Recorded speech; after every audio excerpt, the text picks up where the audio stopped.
السلام علیکم دوستانو د مسټر افغان چینل ته ښه راغلاست. دوستانو موږ ورو ورو پروناون کیسز ختموو. دوستانو نن له موږ سره دی پروناون کیس کې یو چې دوستانو دا د پروناون کیس څخه سبجکټیو کیس ده، موضوعي قضیه ده. دوستانو ګرامر هم ډیر ضروري ده په انګلیسي ژبه کې، په هر زبان کې دوستانو ګرامر چې یو څه نه څه ضروري دی. نو موږ ګرامر یو څه وایو انشاءالله، له هغه بعده به بیا نور موږ الفاظ یا لغات وایو. یو یعنی تا ته دا چې څو ابجکټیو کیس هدف قضیه شوه. یورس ستاسو یا ستا. پوزیسیو کیس د ملکیت قضیه. یورسلف د ځان. ریفلکسیو کیس د انعکاس قضیه. یورسلف د ځان. ریفلکسیو کیس د انعکاس قضیه. دا چې دوستانو واحد د یو نفر لپاره موږ استعمالوای سو یورسلف د ځان. واحد نفر لپاره موږ یورسلف استعمالوو. یورسلفز د ځان. دوستانو دا چې د جمع نفر یا د جمع خلکو لپاره استعمالیږي. دوستانو په دې باندې ما یوه جمله یا یو سنټنس هم جوړ کړی، هغه د دې لپاره چې موږ ورباندې پوه سو چې دا په سنټنسز کې دا یو څنګه استعمالیږي as a subjective case.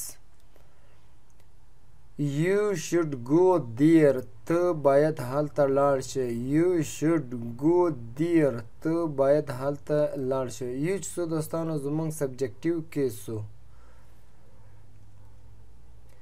یو یعنی تا ته یا ستا سره. دا چې دوستانو ابجکټیو کیس دی، د هدف قضیه ده. He must teach you. هغه باید تا ته درس درکړي. He must teach you. هغه باید تا ته درس درکړي.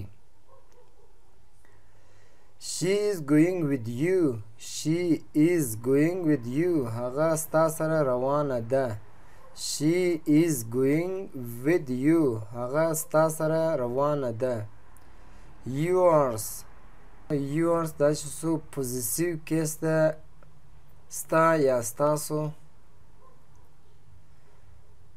دا ښوونکی ستا دی. This teacher is yours. This teacher is yours. دا ښوونکی ستا دی. Yourself د ځان. Reflexive case. You learn English for yourself. You learn English for yourself. ته د ځان لپاره انګلیسي زده کړه. You learn English for yourself. ته د ځان لپاره انګلیسي زده کړه. دا چې دوستانو یم نفر ده، د یو نفر لپاره موږ yourself استعمالوو، او د جمع لپاره دوستانو موږ استعمالوو کوم چې تاسو په تصویر کې ښکاري. دا چې دوستانو یو نفر ده.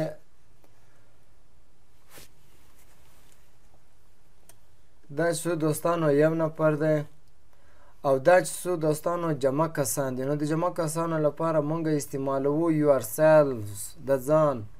دا چې ریفلکسیو کیسو.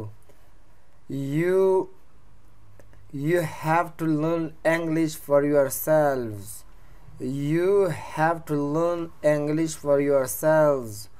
تاسو باید د ځان لپاره انګلیسي زده کړئ. دوستانو دا چې دا ریفلکسیو کیس زمونږ ریفلکسیو کیسو د انعکاس قضیه شوه په پروناون کیس کې، د ضمیر په قضیه کې.